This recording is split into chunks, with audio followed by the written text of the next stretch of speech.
यहाँ पर हम बात करेंगे शंटिंग के बारे में।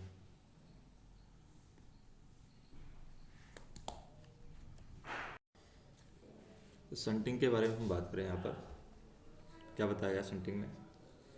पहले हम देखते हैं सबसे पहले परिभाषा क्या है शंटिंग की। शंटिंग की परिभाषा में बताया गया है, इसका अभिप्राय उस संचालन से है जो इंजन सहित या इंजन के बिना किसी वाहन या वाहनों का अथवा किसी इंजन को या किसी अन्य स्वनोदित यानी कि सेल्फ प्रोपल्ड वाहन का गाड़ी के साथ जोड़ना और अलग करने या स्थान बदलने या किसी और प्रयोजन के लिए किया जाए। यानी गाड़ी का जोड़ना, तोड़ना, अलग करना या फिर स्थान बदलना, ये सब शंटिंग में किया जाता है।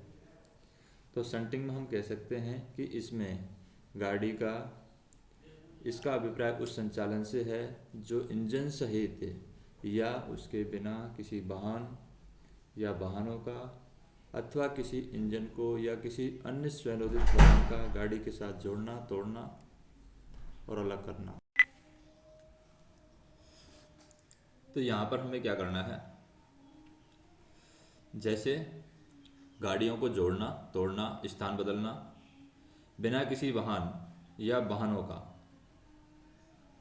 उसके बिना किसी वाहन या वाहनों का या किसी इंजन को या किसी अन्य स्वनोदित वाहन का गाड़ी के साथ जोड़ने, अलग करने, स्थान बदलने या किसी और प्रयोजन के लिए किया जाए, वो शंटिंग कहलाता है। शंटिंग के प्रकार की बात करें, शंटिंग का प्रकार है जैसे कि हाथ शंटिंग होती है, लूज शंटिंग होती है, हम्प शंटिंग होती है, फ्लाई शंटिंग होती है, पुश एंड पुल शंटिंग होती है।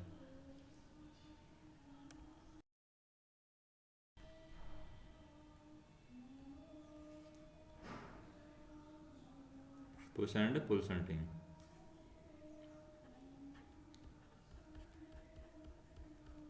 पुश एंड पुल शंटिंग, ये हमारी चौथी शंटिंग है। तो हम बात करते हैं हाथ शंटिंग के बारे में। जैसे हाथ शंटिंग में क्या बताया गया है, हाथ शंटिंग का अर्थ होता है मानव शक्ति का प्रयोग कर वाहनों को ढकेल करके शंटिंग करना, हाथ शंटिंग कहलाता है। तो आजकल ये हाथ शंटिंग होती नहीं है। हाथ शंटिंग के नियम क्या है, जिम्मेदार यातायात कर्मचारी के निरीक्षण में शंटिंग होनी चाहिए। ऐसे वाहनों की हमाल या दोनों बफर के बीच से या साइड से वाहनों को धकेलेंगे। शंटिंग के लिए जाने वाले वाहनों के हैंड ब्रेक कारगर होने चाहिए।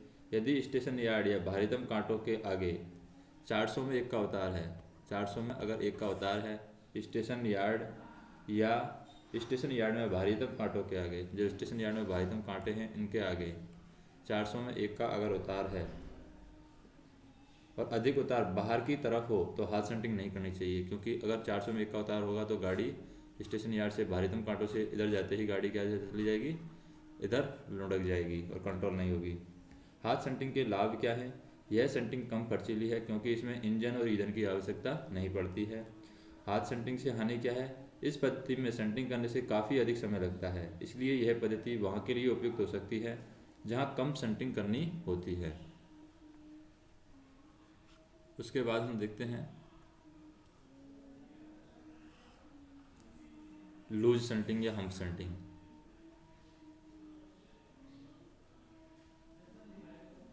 लूज शंटिंग या हम्प शंटिंग देखते हैं।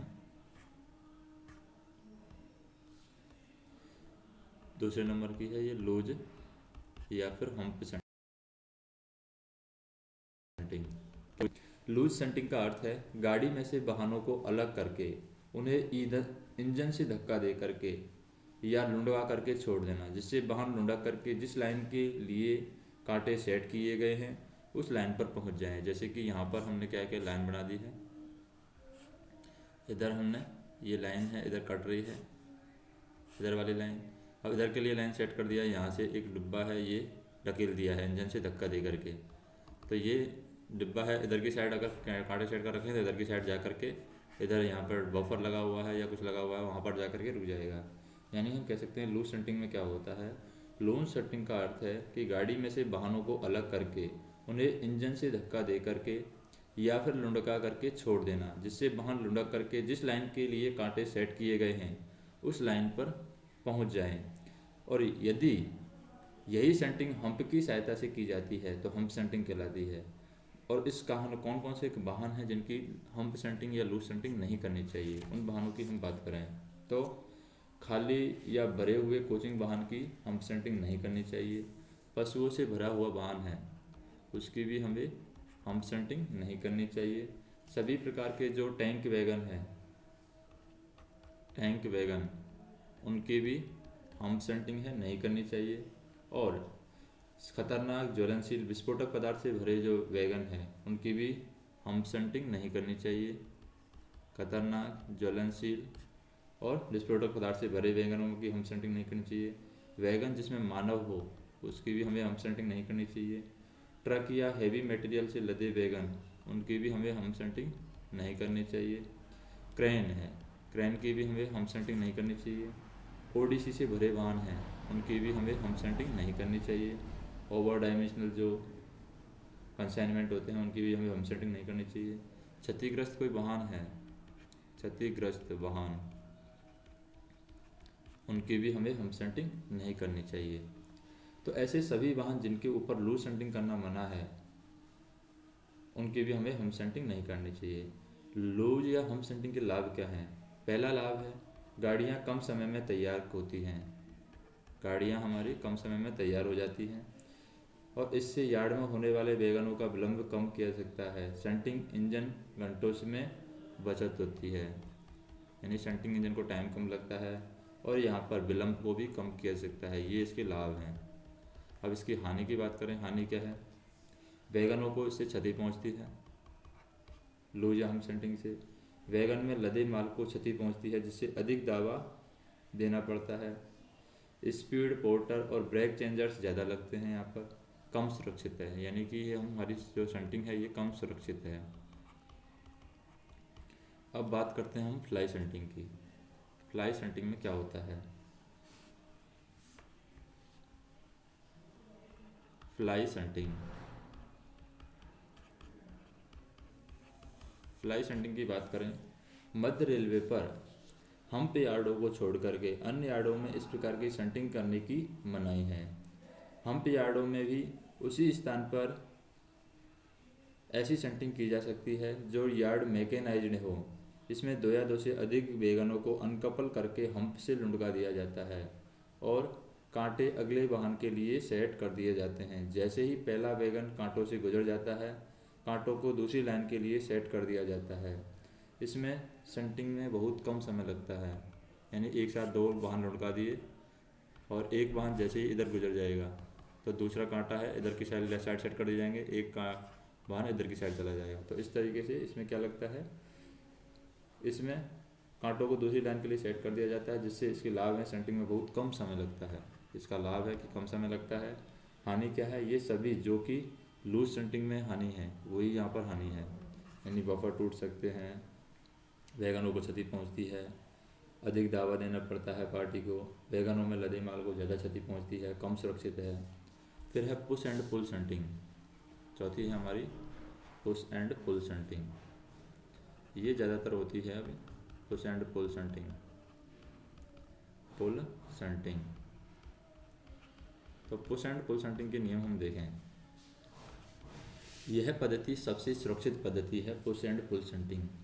यह अधिकतर जो पुश एंड पुल सेंटिंग क्या है? पुश एंड पुल सेंटिंग यह पद्धति सबसे सुरक्षित पद्धति है तथा अधिकतर सेंटिंग इसी पद्धति से की जाती है, पुश एंड पुल सेंटिंग से।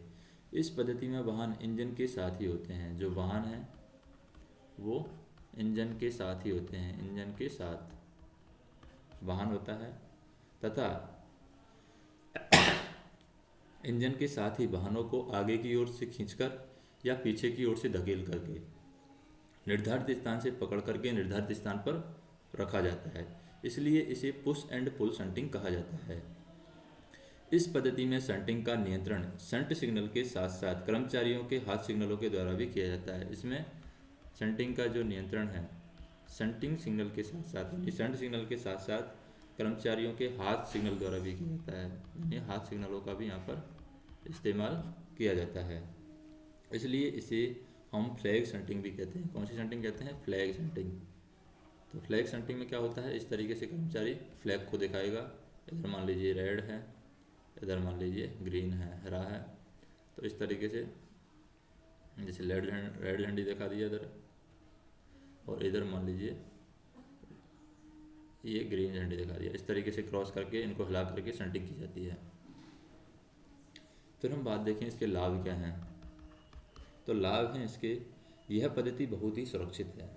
जो पुश एंड पुल शंटिंग है यह बहुत सुरक्षित है।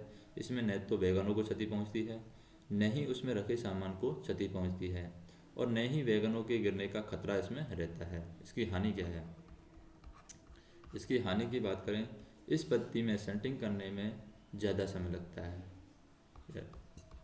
यानी हानि है इसकी, ज़्यादा समय लगता है।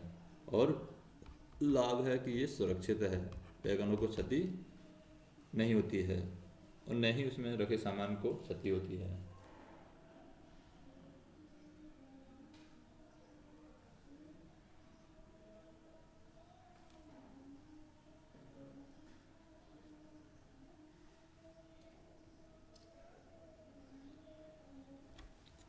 नेक्स्ट हम देखें शंटिंग के नियम।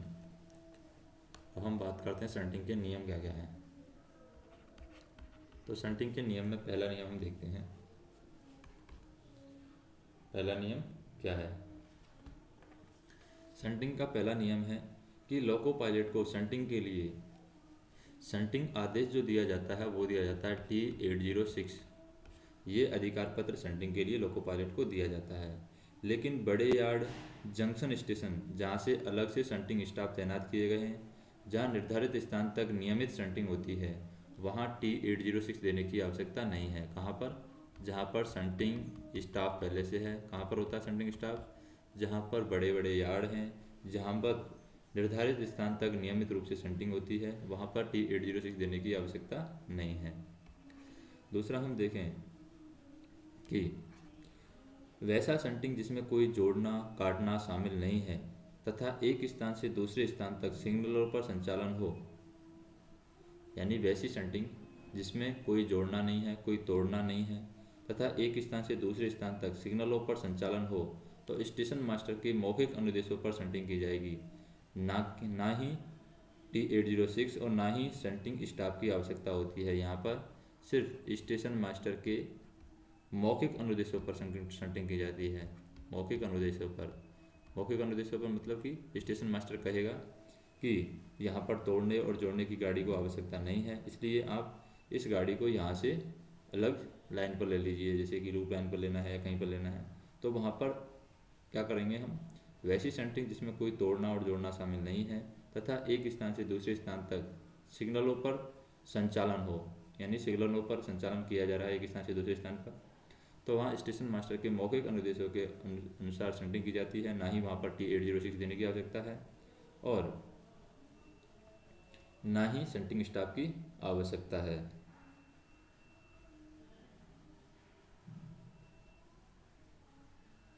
नेक्स्ट हम देखें दूसरा कि शंटिंग कार्य SWR में दिए गए शंटिंग पर्यवेक्षक की निगरानी में किए जाएंगे। जो भी यहाँ पर SWR यानी स्टेशन वर्किंग रूल में जो दिया गया है, दिए गए शंटिंग पर्यवेक्षक की निगरानी की जाएंगे। जो भी शंटिंग का पर्यवेक्षक होगा उसकी निगरानी में ये शंटिंग कार्य किया जाता है। अब ये शंटिंग पर्यवेक्षक कौन कौन होते हैं? शंटिंग पर्यवेक्षक है बड़े स्टेशनों के स्टेशन मास्टर हो सकते हैं, बड़े स्टेशनों के स्टेशन मास्टर हो सकते हैं, यार्ड मास्टर हो सकते हैं, शंटिंग मास्टर हो सकते हैं, शंटिंग जमादार आदि हो सकते हैं। दूसरा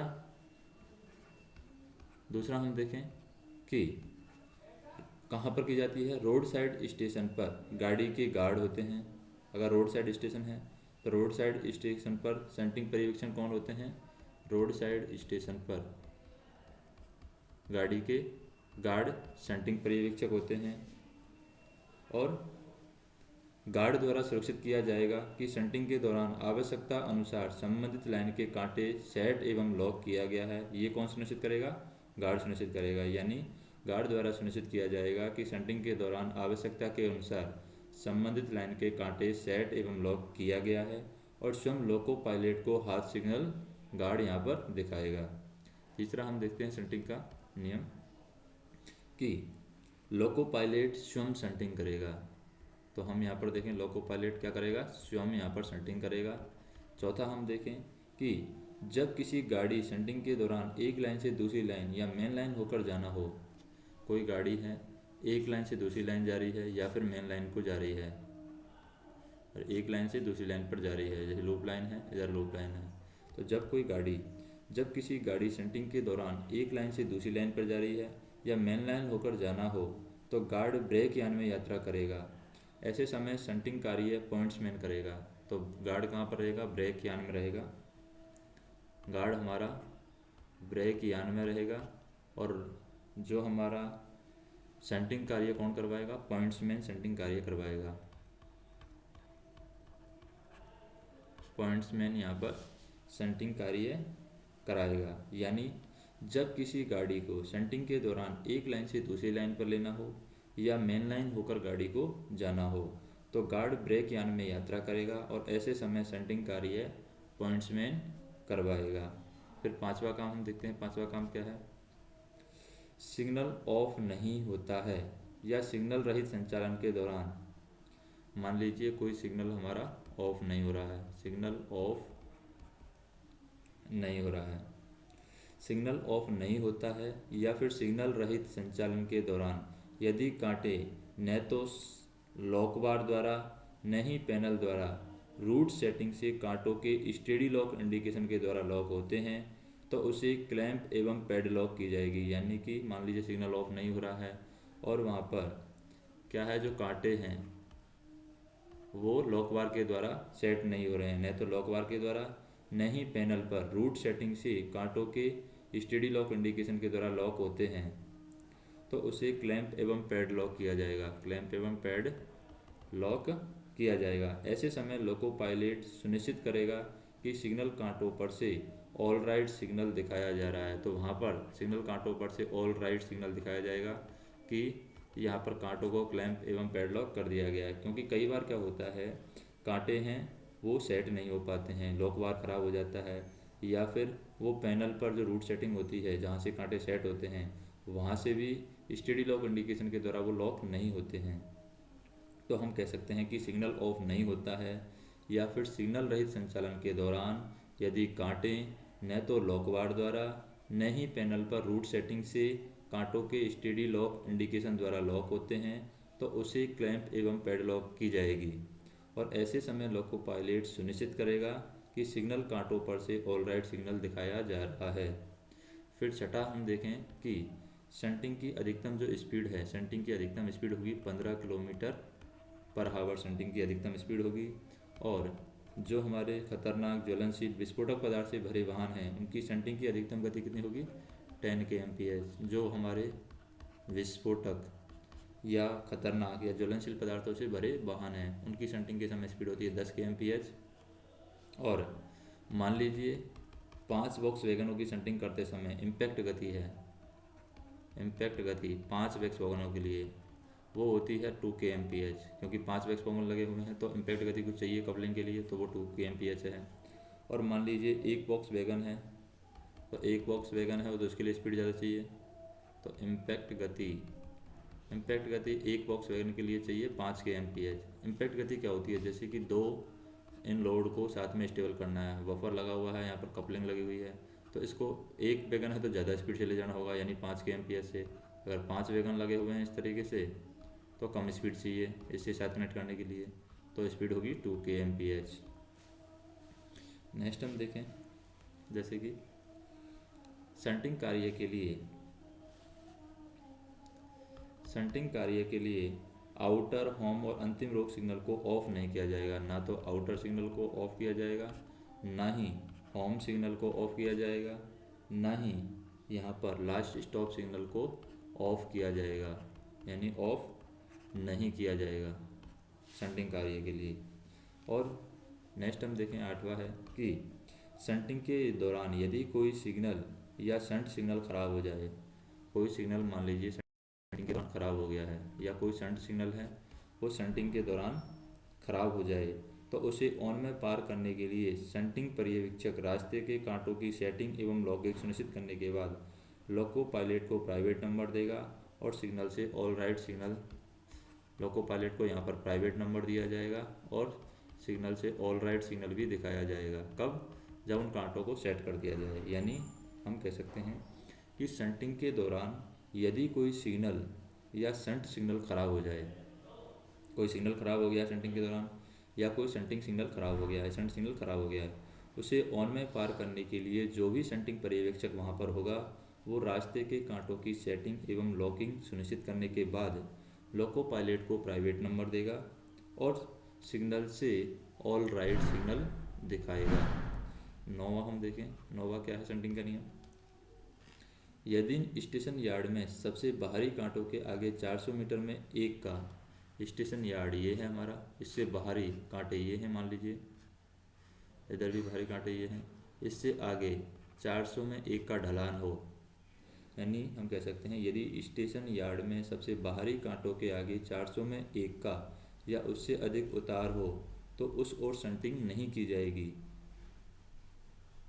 और आदि करना जरूरी हो, शंटिंग नहीं की जाएगी। और यदि करना जरूरी हो तो इंजन उतार की ओर होना चाहिए। अगर शंटिंग कर भी रहे हैं तो इंजन हमारा कहाँ होना चाहिए? उतार की तरफ होना चाहिए, पीछे नहीं होना चाहिए। इंजन कहाँ होना चाहिए? उतार की तरफ होना चाहिए अगर ज़रूरी है। पहली बात तो 400 में एक का उतार है तो शंटिंग की नहीं जाएगी, लेकिन अगर करना भी ज़रूरी है तो इंजन उतार की साइड होना ज़रूरी है। नेक्स्ट हम देखते हैं 10वां रूल क्या है कि शंटिंग शुरू करने से पहले शंटिंग से संबंधित सभी कर्मचारियों को शंटिंग का पूरा विवरण समझ लेना चाहिए। यानी शंटिंग जब हम कर रहे हैं, शंटिंग करना स्टार्ट कर रहे हैं तो शंटिंग शुरू करने से पहले शंटिंग से संबंधित सभी कर्मचारियों को शंटिंग का पूरा विवरण समझ लेना चाहिए। उस स्टेशन पर लागू शंटिंग प्रतिबंधों की जानकारी उनको होनी चाहिए। 11वां रूल हम देखते हैं कि जब दो इंजन लगे हों तो शंटिंग के लिए एक ही इंजन का प्रयोग किया जाएगा। दो इंजन हैं तो दो में से एक ही इंजन का हम प्रयोग करेंगे शंटिंग के लिए। जब दो इंजन लगे हों तो शंटिंग के लिए एक ही इंजन का प्रयोग किया जाएगा।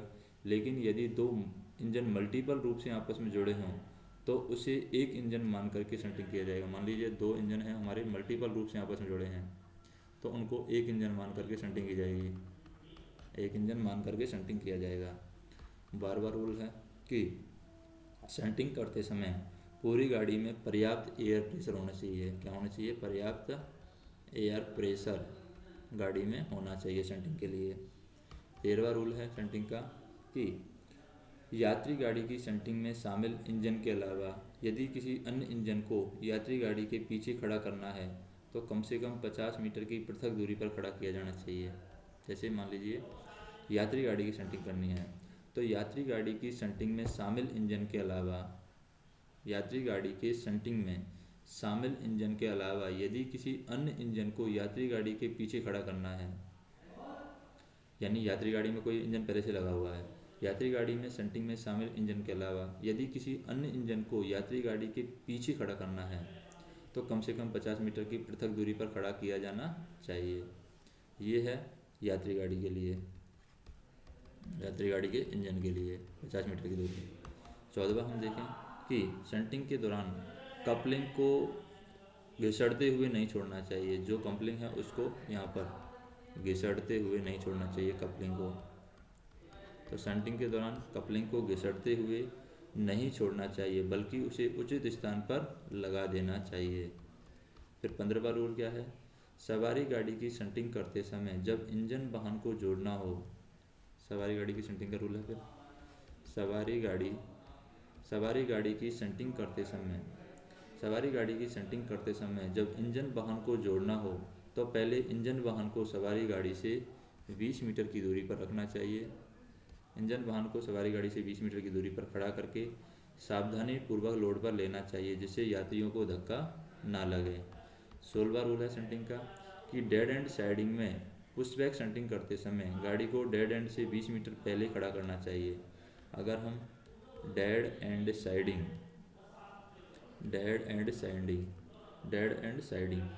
तो अगर हम डेड एंड साइडिंग में पुशबैक कर रहे हैं, डेड एंड साइडिंग, तो डेड एंड साइडिंग में हम कहें यहाँ पर कि dead and dead and siding में पुशबैक शंटिंग करते समय गाड़ी को डेड एंड से 20 मीटर पहले खड़ा करके सतर्कतापूर्वक पुशबैक करना चाहिए ताकि गाड़ी डेड एंड से टकराए नहीं। 17वां रूल है शंटिंग का, यह जब शंटिंग करते समय वाहनों को बाहरीतम रोक सिग्नल के बाहर ले जाना हो तो नियम अनुसार अगर हम बाहरीतम सिग्नल जो कांटे हैं उसके बाहर अगर गाड़ी को ले जा रहे हैं तो नियम के अनुसार हमें ब्लॉक बैक और ब्लॉक फॉरवर्ड किया जाएगा। ब्लॉक बैक और ब्लॉक फॉरवर्ड यहाँ पर किया जाएगा, ब्लॉक बैक और फॉरवर्ड दिया जाएगा। अंतिम वाहन पर टेल लैंप और लाल झंडी लगानी चाहिए और हमें क्या करना है, अंतिम वाहन पर या तो टेल लैंप लगाना है या फिर लाल झंडी लगानी है। फिर 18वां रूल देखते हैं। 18वां रूल क्या है, यदि शंटिंग के अनुदेश में परिवर्तन करना हो तो पहले शंटिंग कार्य को हमें बंद कर देना चाहिए। अगर शंटिंग के अनुदेश में परिवर्तन करना है तो शंटिंग को हमें क्या कर देना चाहिए, शंटिंग कार्य बंद कर देना चाहिए और तब तक परिवर्तन नहीं करना चाहिए जब तक कि शंटिंग कर्मचारी परिवर्तित अनुदेश समझ न ले। यानी हमें कहें कि यदि शंटिंग के अनुदेश में परिवर्तन करना हो तो पहले शंटिंग कार्य को बंद कर देना चाहिए और तब तक परिवर्तन नहीं करना चाहिए जब तक कि शंटिंग कर्मचारी परिवर्तित अनुदेश को समझ ना ले। फिर हमें क्या करना है, तो ये आ गया यहाँ पर अनुदेश में शंटिंग, अनुदेश में परिवर्तन। यानी हम कह सकते हैं, क्या कह सकते हैं कि यदि शंटिंग के अनुदेश में परिवर्तन करना हो तो पहले शंटिंग कार्य को बंद कर देना चाहिए और तब तक परिवर्तन नहीं करना चाहिए जब तक कि शंटिंग कर्मचारी परिवर्तित अनुदेश को समझ ना लें। 19वां रूल है कि शंटिंग के दौरान हाथ सिग्नलों को इस प्रकार दिखाने चाहिए कि लोको पायलट को स्पष्ट दिखे। तो हाथ सिग्नलों का सही तरीके से इस्तेमाल करना चाहिए ताकि लोको पायलट को स्पष्ट दिखने चाहिए। 20वां रूल है, हाथ सिग्नल कैबिन से दिखाए जा रहे हैं तो शंटिंग पर्यवेक्षक के द्वारा नीचे से रिपीट किए जाएंगे। मान लीजिए हाथ सिग्नल हमारे कहाँ से दिखाए गए हैं, कैबिन से दिखाए गए हैं, तो शंटिंग जो पर्यवेक्षक है, हाथ सिग्नल कैबिन से दिखाए जा रहे हैं तो शंटिंग पर्यवेक्षक के द्वारा नीचे से, शंटिंग पर्यवेक्षक नीचे की साइड होगा तो शंटिंग पर्यवेक्षक के द्वारा नीचे से उसको लोको पायलट को रिपीट किए जाएंगे सिग्नल। तो ये रिपीट करने का काम करेगा। जो सिग्नल यहाँ पर कैबिन पर दिखाएगा, कैबिन पर लाल दिखेगा तो यहाँ भी शंटिंग पर्यवेक्षक रात दिखाएगा और इधर लोको पायलट को भी रेड दिखेगा। तो हाथ सिग्नल कैबिन से दिखाए जा रहे हैं तो शंटिंग पर्यवेक्षक के द्वारा नीचे से रिपीट किए जाएंगे। लेकिन यदि स्थावर सिग्नल ऑफ करके शंटिंग की जा रही है, मान लीजिए हमारा जो फिक्स्ड सिग्नल है, स्थावर सिग्नल ऑफ करके शंटिंग की जा रही है तो हाथ सिग्नल दिखाने की आवश्यकता नहीं है। अगर हम स्थावर सिग्नल ऑफ करके शंटिंग कर रहे हैं, स्थावर सिग्नल ऑफ करके अगर शंटिंग कर रहे हैं तो हमें हाथ सिग्नल दिखाने की आवश्यकता नहीं है। अगला रूल है शंटिंग का। अगला रूल क्या कहता है कि पुशिंग बैक शंटिंग मूवमेंट के दौरान, पुशबैक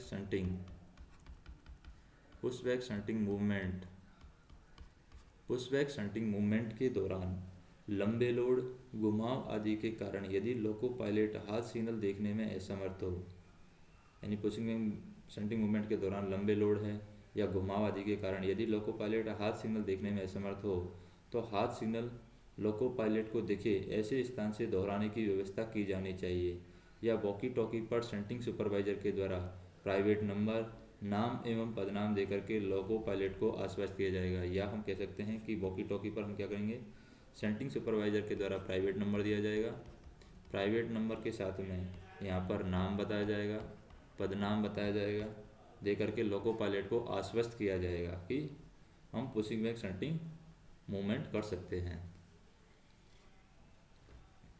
और हम देखें कि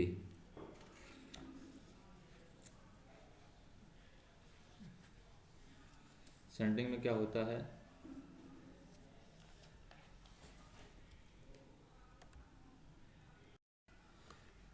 नेक्स्ट हम देखें कि मान लीजिए जब भी हमें ब्लॉक सेक्शन में शंटिंग करना है, किस में शंटिंग करना है, ब्लॉक सेक्शन में। तो ब्लॉक सेक्शन में शंटिंग करने के लिए या ब्लॉक सेक्शन में शंटिंग कार्य करने हेतु अंतिम रोक सिग्नल के नीचे, यानी कि लास्ट स्टॉप सिग्नल, अंतिम रोक सिग्नल के नीचे शंट सिग्नल लगा है उसे हमें ऑफ कर देना चाहिए। अंतिम रोक सिग्नल के नीचे क्या लगा हुआ है, शंट सिग्नल लगा हुआ है, उस सेंट सिग्नल को हमें ऑफ कर देना चाहिए। और जब भी ब्लॉक सेक्शन में सेंटिंग करना हो तो स्टेशन मास्टर आवश्यकता के अनुसार लाइन को ब्लॉक बैक और ब्लॉक फॉरवर्ड करेगा। जब भी ब्लॉक सेक्शन में सेंटिंग करेगा तो लाइन को स्टेशन मास्टर है ब्लॉक बैक करेगा या फिर ब्लॉक फॉरवर्ड करेगा, ब्लॉक फॉरवर्ड करेगा। एक गहरी लाइन के स्टेशन मास्टर पर जहां टोकन रहित ब्लॉक उपकरण या पुश बटन टाइप ब्लॉक उपकरण उपयोग में लाए जाते हैं, वहां ब्लॉक सेक्शन में सेंटिंग की अनुमति हेतु प्राधिकार के रूप में लोको पायलट को ऑक्यूपेशन सेंटिंग की जाएगी। सेंटिंग के दौरान कोई सिग्नल या सेंट सिग्नल खराब हो जाता है तो उसे ऑन में पार करने हेतु लोको पायलट या सेंटर को सेंटिंग पर्यवेक्षक के रास्ते के कांटों का सही सेटिंग और लॉकिंग सुनिश्चित करने के बाद प्राइवेट नंबर जारी किया जाएगा। सिग्नल से ऑल राइट हाथ सिग्नल दिखा करके प्राधिकृत किया जाएगा। सेंटिंग के समय वर्जित बातें क्या हैं? कौन कौन सी बातें हैं जो सेंटिंग के समय हमें वर्जित हैं? जैसे सेंटिंग के समय वर्जित बातें क्या हैं? पहली बात है कि चलती गाड़ी में डिब्बों को अलग नहीं करना चाहिए। चलती गाड़ी में हमें डिब्बे अलग नहीं करने चाहिए। सेंटिंग के दौरान वैगनों के नीचे से निकलना, वैगनों के नीचे से निकलना, सेंटिंग के दौरान वैगनों के नीचे से नहीं निकलना चाहिए। चलती गाड़ी में बफर और कपलिंग पर चढ़कर निकलना, बफर पर चढ़कर नहीं निकलना चाहिए, बफर पर चढ़ना चलती गाड़ी के दौरान। चौथा क्या मना की गई है? इंजन जोड़ने के लिए इंजन और बाहर के वाहन के बीच में पहले से खड़ा रहना, पहले से हमें खड़ा नहीं रहना है। पांचवा क्या सावधान रखनी है? वैगन के नीचे आराम करना है, वैगन के नीचे हमें आराम नहीं करना है सेंटिंग के दौरान। तो ये सेंटिंग के समय बातें वर्जित हैं। यार्ड में सोना, सेंटिंग के समय यार्ड में नहीं सोना चाहिए। बचाव किए बिना वैगनों की मरम्मत करना। अब मान लीजिए ब्लॉक सेक्शन में हमें सेंटिंग करनी है, तब क्या करेंगे? ब्लॉक सेक्शन में सेंटिंग करते समय हमें क्या ध्यान रखना है? जब भी ब्लॉक सेक्शन में सेंटिंग करना हो तो स्टेशन मास्टर आवश्यकता के अनुसार लाइन को ब्लॉक बैक और ब्लॉक फॉरवर्ड करेगा। लाइन को या तो ब्लॉक बैक करेगा या फिर ब्लॉक फॉरवर्ड करेगा, ब्लॉक फॉरवर्ड करेगा। और गहरी लाइन है तो आगे वाली से ब्लॉक फॉरवर्ड लेगा, पिछले वाली से ब्लॉक बैक लेगा। यदि लोको पायलट को ब्लॉक सेक्शन में सेंटिंग कार्य के लिए भेजना हो तो कुछ प्राधिकार दिए जाते हैं। जैसे कि अगर लोको पायलट को यहाँ पर भेजना है तो सेंटिंग चाबी दे करके लोको पायलट को भेजा जाएगा कि सेंटिंग तुम कर सकते हो, या ब्लॉक ऑक्यूपेशन चाबी दे करके भेजेगा। ब्लॉक ऑक्यूपेशन चाबी यानी ब्लॉक है वो ले लिया गया है। अंतिम रोक सिग्नल के नीचे लगा सेंट सिग्नल ऑफ करके, लास्ट स्टॉप सिग्नल के नीचे जो सेंट सिग्नल लगा हुआ है उसको ऑफ करके भेजेगा। या फिर T806 जो है सेंटिंग का अधिकार पत्र, उसमें ब्लॉक बैक और ब्लॉक फॉरवर्ड का प्राइवेट नंबर भी लिखा जाएगा। तो यहाँ पर हमें ये देखना है कि स्टेशन सेक्शन में सेंटिंग करते समय ब्लॉक बैक और ब्लॉक फॉरवर्ड करने की आवश्यकता नहीं होती है। ब्लॉक फॉरवर्ड में स्वयं के प्राइवेट नंबर का तथा ब्लॉक बैक में पिछले स्टेशन के प्राइवेट नंबर का उल्लेख स्टेशन मास्टर के द्वारा T806 में दिया जाता है। जैसे हम मान लीजिए ब्लॉक बैक ले रहे हैं तो ब्लॉक बैक में किसके प्राइवेट नंबर आएंगे? पिछले स्टेशन के मास्टर के नंबर आते हैं। और ब्लॉक फॉरवर्ड में आएंगे अगले यानी इसी स्टेशन के, जिस स्टेशन से दी जा रही है उसके प्राइवेट नंबर आएंगे। अब बात करते हैं कि स्टेशन पर सेंटिंग के दौरान गाड़ी पटरी से न उतरे उसके लिए क्या सावधानियां रखनी चाहिए। पटरी से न उतरे उसके लिए हमें क्या करना चाहिए? तो पहला काम है अपेक्षित कांटे हैं वो सही लगाने और तालित करने के बाद ही सेंटिंग के लिए हाथ सिग्नल यहाँ पर दिए जाएंगे।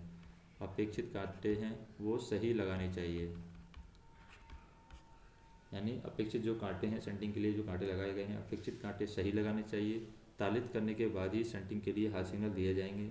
दिन में हाथ और रात में सफ़ेद बत्ती हाथ से हिला करके कैबिन कर्मचारी को कांटा लगाने का संकेत दिया जाएगा।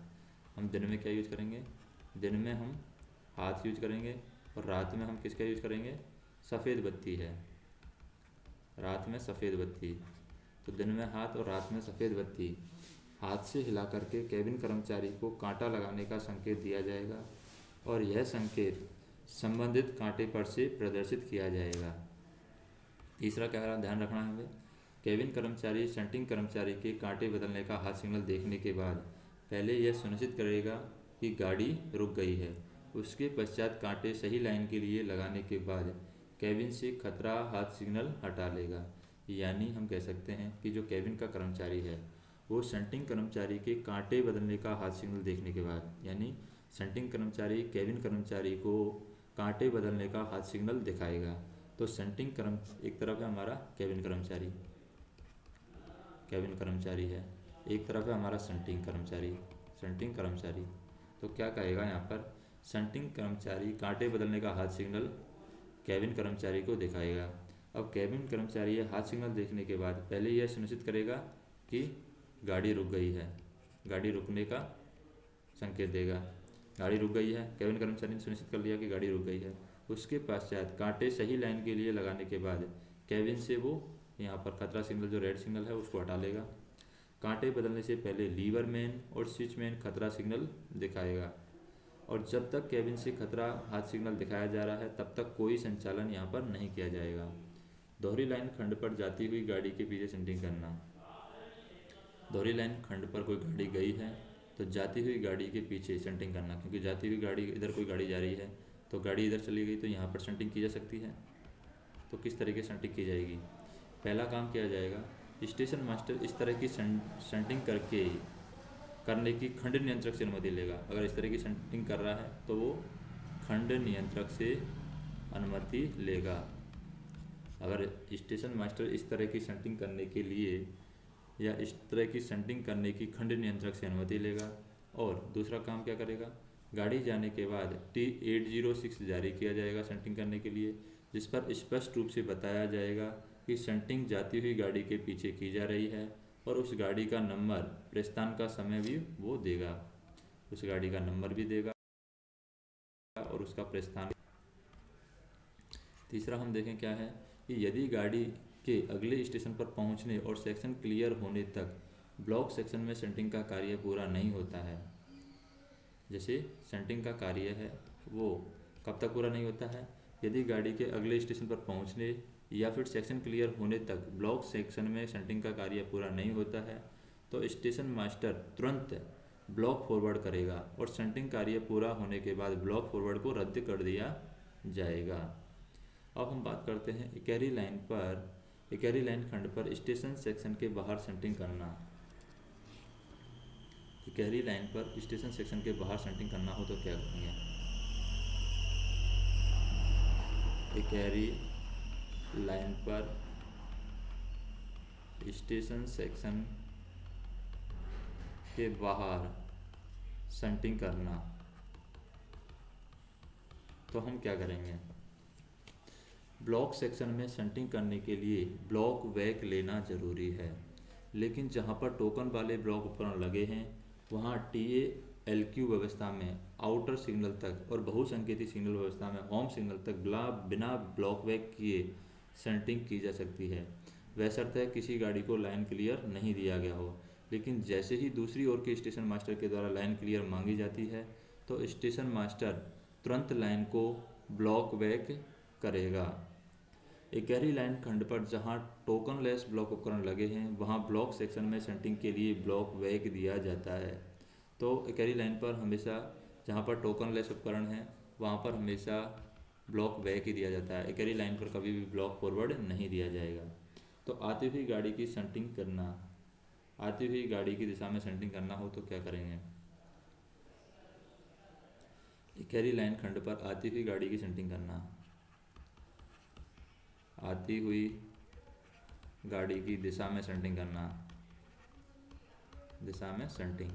जैसे इस प्रकार की शंटिंग है केवल स्टेशन सेक्शन में ही की जा सकती है यदि स्टेशन संचालन नियम अनुमति दे तो। यदि स्टेशन यार्ड में आती हुई गाड़ी की दिशा में 400 में 1 या अधिक का अवतार है, 400 में 1 का या इससे अधिक का अवतार है तो शंटिंग करते समय इंजन आगे होना चाहिए। बहुसंकेती सिग्नल के संबंध में सभी बाह्यतम सम्मुख कांटों को बाहर शंटिंग तब तक नहीं की जाएगी जब तक कि आने वाली गाड़ी प्रथम रोक सिग्नल पर आकर रुक न जाए और स्टेशन मास्टर इस बात की सुनिश्चिति कर लेगा। गाड़ियों के आगमन और प्रस्थान के दौरान शंटिंग। अब हम देखते हैं गाड़ियों के आगमन और प्रस्थान के दौरान शंटिंग। तो गाड़ियों के आगमन और प्रस्थान के दौरान शंटिंग है किसी ऐसी लाइन पर से जाने वाली या किसी ऐसी लाइन पर से आने वाली गाड़ी के लिए सिग्नल ऑफ किया जाएगा जिसका पृथक्करण नहीं किया गया हो, तो उन कांटों की ओर शंटिंग नहीं की जाएगी जिस पर आने वाली और जाने वाली गाड़ी का पास होना है, केवल उन स्टेशनों को छोड़ करके जहां बार बार शंटिंग की जाती है। तथा जब ऐसे कांटों को रोक सिग्नल, शंट सिग्नल या स्टॉप बोर्ड के द्वारा सुरक्षित किया गया है, ऐसी शंटिंग करते समय कुछ सावधानियों का पालन करना चाहिए। शंटिंग पर्यवेक्षक सक्षम रेल सेवक के पर्यवेक्षण में की जाए। ट्रैक और लोड पूरी तरीके से एयर ब्रेक पर हो। शंटिंग के दौरान गाड़ी की गति 15 kmph से अधिक न हो। फिर हम बात करते हैं ऐसे उतार वाले स्टेशन पर शंटिंग करना जिसकी मुख्य लाइन अन्य लाइनों से आइसोलेटेड नहीं है। जैसे हमें बात करना है कि स्टेशन पर शंटिंग करना, स्टेशन पर शंटिंग करना जिसकी मुख्य लाइन अन्य लाइनों से आइसोलेटेड नहीं है, मुख्य लाइन अन्य लाइन से आइसोलेटेड नहीं है, आइसोलेटेड नहीं है, आइसोलेटेड नहीं है। तो पहला काम हम देखते हैं यहाँ पर, ऐसे स्टेशन पर जहाँ स्टेशन से बाहर की ओर उतार है, ऐसे स्टेशन है जहाँ पर स्टेशन से बाहर की ओर उतार है, वहाँ उतार की ओर शंटिंग करते समय इंजन सामने की ओर लीडिंग अर्थात उतार की ओर होना चाहिए। ऐसे स्टेशन पर जहाँ इंजन को उतार की ओर रखना संभव न हो तो शंटिंग दूसरी ओर से की जा सकती है, वैसे उस ओर भी किसी गाड़ी के आने के लिए लाइन क्लियर नहीं दिया गया हो। इस तरह की शंटिंग को स्टेशन बिल्डिंग तक या उतार से 45 मीटर पहले स्थान तक की जा सकती है। इसके अलावा कुछ सावधानियों का पालन भी शंटिंग करते समय किया जाना चाहिए। लूज शंटिंग नहीं करनी चाहिए। लोड को पूरी तरीके से एयर प्रेशर पर लिया जाएगा। अलग किए गए वैगनों को हैंडल ब्रेक लगा करके लकड़ी की गुटकी लगा करके स्थिर किया जाएगा। इंजन को लोड पर लेते समय पहले इंजन को लोड से 20 मीटर पहले खड़ा किया जाएगा। उसके बाद यदि उसे सावधानीपूर्वक लोड पर लिया जाएगा जिससे धक्का न लगे। और जिस स्थान के आगे इस प्रकार की शंटिंग करना मना है उस स्थान को स्पष्ट रूप से चिन्हित किया जाएगा और इन नियमों को उस स्टेशन के स्टेशन संचालन नियम में शामिल किया जाएगा।